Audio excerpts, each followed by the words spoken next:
মধ্যপ্রাচ্যের যুদ্ধে খামেনির মৃত্যু যে খবর পাওয়া যাচ্ছে এবং ইতিমধ্যেই তাতে ইরানের ফার্স প্রদেশে ভাঙল খামেনির মূর্তি ভাঙল গলেহেদারে খামেনির মূর্তি ভাঙল বিক্ষোভকারীরা।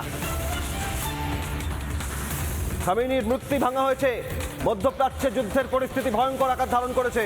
যে ছবি আপনারা দেখাচ্ছেন, বিক্ষোভকারীদের দ্বারা খামেনির মূর্তি ভেঙে ফেলা হলো। ফার্স প্রদেশে ভাঙা হলো আয়াতুল্লাহ খামেনির মূর্তি।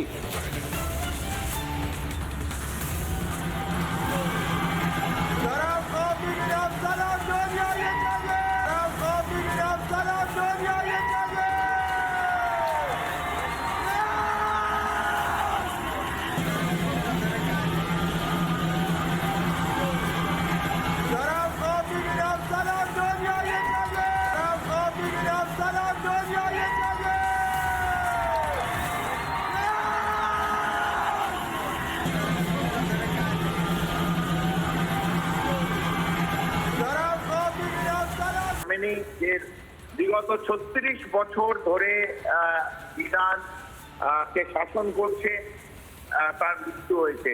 যদিও প্রথমে এটাকে আপত্তি জানানো হয়েছিল ইরানের তরফ থেকে, কিন্তু ইতিমধ্যে ঘন্টাখানেক আগে ওরা অ্যাকসেপ্ট করেছে যে আয়াতুল্লাহ আলী খামেনি আর নেই, মৃত্যু হয়েছে। এবং যে ছবিটা আমাদের কাছে উঠে এসেছিল, যে ইনিশিয়াল অ্যাটাকের পর যেখানে একত্রিত হয়েছিল ইরানের সমস্ত সিনিয়র লিডারশিপ, ওখানে ডিফেন্স মিনিস্টার ইরানের তিনিও ছিলেন, প্রত্যেকেরই মৃত্যু যখন হয়েছিল সেই সময় কিন্তু আয়াতুল্লাহ আলী খামেনির মৃত্যু হয়। প্রথম যে স্পেট অফ অ্যাটাক হলো ইরানে, তাদের কাছে ক্লিয়ার মেসেজ ছিল তারা ওইখানে থাকবে, এবং সেই অনুযায়ী একদম ইন্টেলিজেন্স অনুযায়ী সেই জায়গাটাকে spread of missile attack, initial volley of attack যেটা বলা হয়, সেটা কিন্তু করা হয়েছিল।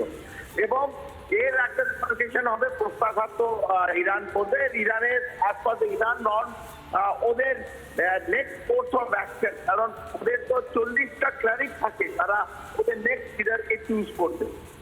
এটা যদি আমরা মাডুরোর মতন ভাবি যে কেউ এলো আর রাত্রিবেলা নিয়ে চলে গেল, অতটা সহজ ইউনাইটেড স্টেট মার্কিন যুক্তরাষ্ট্র যেটা করেছিল মাডুরোর যে অ্যাকশন, এতটা সোজা হবে না। ইরান প্রত্যাঘাত করবে এবং প্রত্যাঘাত তীব্র হবে। আমাদের সময়ের অপেক্ষা দেখতে হবে, কিন্তু এই লড়াইটা লম্বা চলবে। আমরা যদি মনে করি যে আলী খামেনি মারা গেছে বলে ইরান লড়াই করবে না, সেই মতন হবে না। এটা কিন্তু চলতে থাকবে আরো কিছু।